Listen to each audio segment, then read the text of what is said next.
Magandang araw po, welcome po sa aking channel, Love9 TV. Patalasasan po, meron po ba kayong mga properties na napapabayaan or non-performing assets? Plan nyo ibenta, pero wala kayong oras sa pagbenta nito. Kung ito'y pagkakatiwala nyo po sa amin, tawag lang po kayo sa aking numero, usap po tayo, gawin ko po ng video for free. Yes, libre po, wala po kayong babayaran. Tutulungan pa namin kayong mabenta ang inyong property.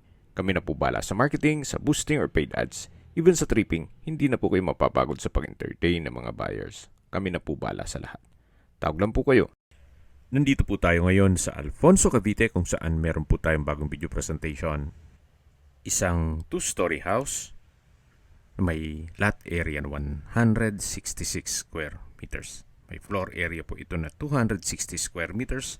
Ito'y titulado. Buhay po ang may-ari, kaya wala po kayong maging problema sa documentation o sa transfer ng title. Nasa mataas na lugar, kita nyo naman, sa likod ditong bahay ay foggy pa. Ang estimated elevation above sea level ay 1,919 feet. Ang kagandahan po dito sa property na to ay meron pong nakabukod na portion ng bahay na 2 bedrooms. Ito yung meron pong motor sa harapan. Ito naman po ay yung garahe. At dito naman po yung main door. Ito po yung main house. At mula po dito matatanong natin yung receiving area. At dito naman po yung open below na kung saan dyan po yung living area o salas, dining area at yung formal kitchen. Dito po sa taas ay meron pong covered na balkonahe at yung master bedroom na may sariling toilet and bath at walk-in closet. Halos hindi naman po ito natirhan ni owner gawa ng madalas nasa Amerika po sila. Kaya ang reason for selling, property liquidation. Yan po may chandelier at dito naman po sa baba yung tinutukoy ko na open below na kung saan yan po yung living area o salas. Sa mga furnishings, siguro po kung maibigan nyo, pag-usapan nyo na lang ni owner. Pero yung mga personal stuff ay hindi po kasama. Ito po yung tinutukoy ko na covered na balkonahe na kung saan meron po yung overlooking view. Hindi lang natin ma-check ngayon gawa ng umulan. Pero maganda naman po ang tanawin yan. Yan po ulit yung receiving area. Sa dulo yung main door. At ito na po yung tinutukoy ko na master bedroom. Naka-solid wood door. Malaki naman ang espasyo. Meron pong sliding glass window with security grill. Naka-tile flooring. Maayos naman po ang pintura ng ceiling at wall.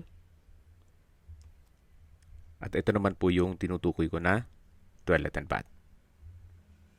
Kompleto rin po ang bathroom fixtures, kaya nitong hot shower set, water closet with bidet, bathroom countertop, vanity mirror, bathroom cabinet, hand wash basin, at ito po yung walk-in closet. Na hanggang ngayon, may mga gamit pa si owner. Ito po yung toilet and bath dito sa master bedroom. Tunghayan nyo po ulit. Malaki naman po ang espasyo. At meron din pong sliding glass window na may overlooking view. Labas na po tayo. At balik po tayo dito sa may receiving area. Malaki naman ang espasyo nito. Ito po palang property ay in between ng dalawang alley o daan. Kaya corner lot din po ito. Ito po yung railing.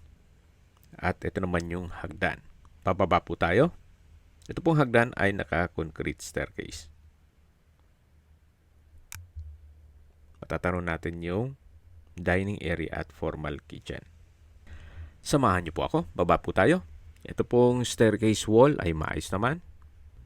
Wala pong crack itong wall o structure. At nandito na po tayo sa lower ground nitong bahay. Yan po yung dining area at ito po yung living area. Open concept lang po ito, walang partitions, kaya maaliwalas. Ito po ay owner's built, kaya quality naman po ang pagka-construct nito. Yan po yung living area, ito yung dining area na meron pong sliding glass window with security grill. Meron din pong drop light. At dito naman po yung breakfast nook. Then sa dulo naman yung formal kitchen. At yung natatanaw natin na pintuan niya naman po yung maid's room. Ito po yung formal kitchen. May wall-mounted kitchen cabinet na naka-soft close hinges. Then kitchen countertop, kitchen window, stainless sink with faucet. At ito naman po yung common toilet and bath. Naka-PVC door. May bathroom countertop, vanity mirror, water closet with bidet. Meron din pong shower. At ito ay naka-tile bathroom wall. Meron din pong bathroom cabinet. Lipat na po tayo dito sa may maid's room. Naka-solid wood door. Then sa spasyo, sakto lang. Meron din pong sliding glass window with security grill sa dulo. At labas na po tayo. Yan po ulit yung formal kitchen, yung breakfast nook. At dito po yung banyo. Dito naman po nakapwesto yung ref. At dito po ay may access door papunta dun sa alley. Yung tinutukoy ko na daan. So, steel door po yan. Balik po ulit tayo dito sa loob. Yan po ulit yung kusina, formal kitchen. Ito yung common toilet and bath. At dito naman po yung dining area. Ito po yung living area. At ito naman po yung hagdan.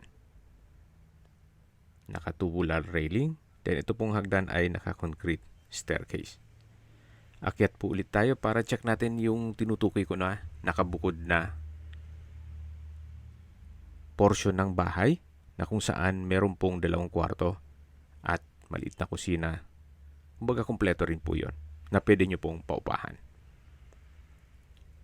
Ito po yung garahe bago dumating sa main door. Yan po yung portion ng bahay na kung saan kompleto din po yan. Ito po yung main door niya. Naka-solid wood door. Meron din pong maliit na living area o salas. Yan po yung access papunta sa garahe na pinakita ko sa inyo kanina. At dito naman po ay may kusina o kitchen countertop na may wall-mounted kitchen cabinet, stainless sink, at kitchen window. Ito po yung tinutukoy ko na pwede nyong paupahan.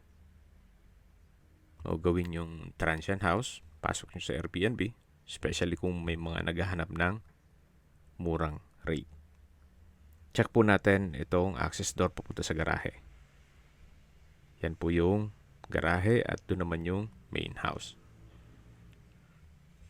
Ito naman po yung tinutukoy ko na 2 kwarto. Itong first bedroom ay may sariling toilet and bath. Check natin itong banyo. May bathroom countertop o hand wash basin, vanity mirror, hot shower set, naka-tile bathroom wall, at may water closet with bidet. Kompleto na rin po ito. Kung malaking pamilya po kayo, pwede na rin po ito. Dito po ay may 2 kwarto at 2 banyo. Then dun sa main house o kabilang side naman itong bahay ay meron pong 2 kwarto din.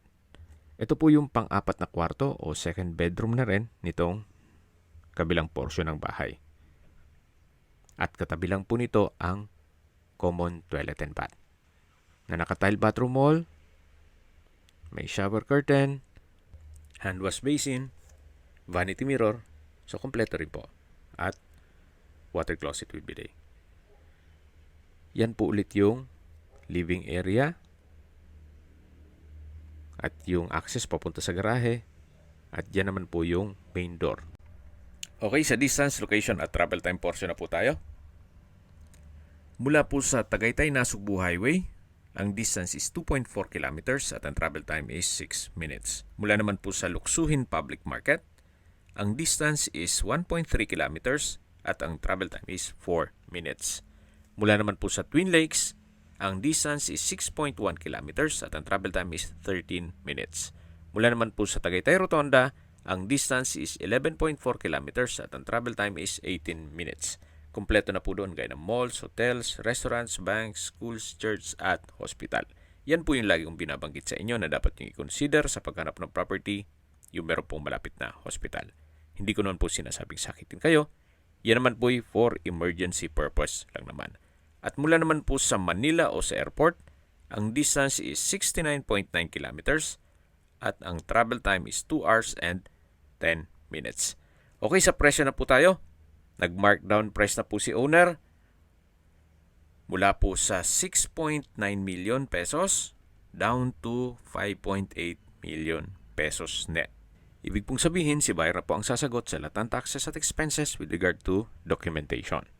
Kaya sa mga naghahanap po ng property na malapit po sa Tagaytay, na livable at wala na rin kayong papagawa, ito na po yung hinahanap nyo.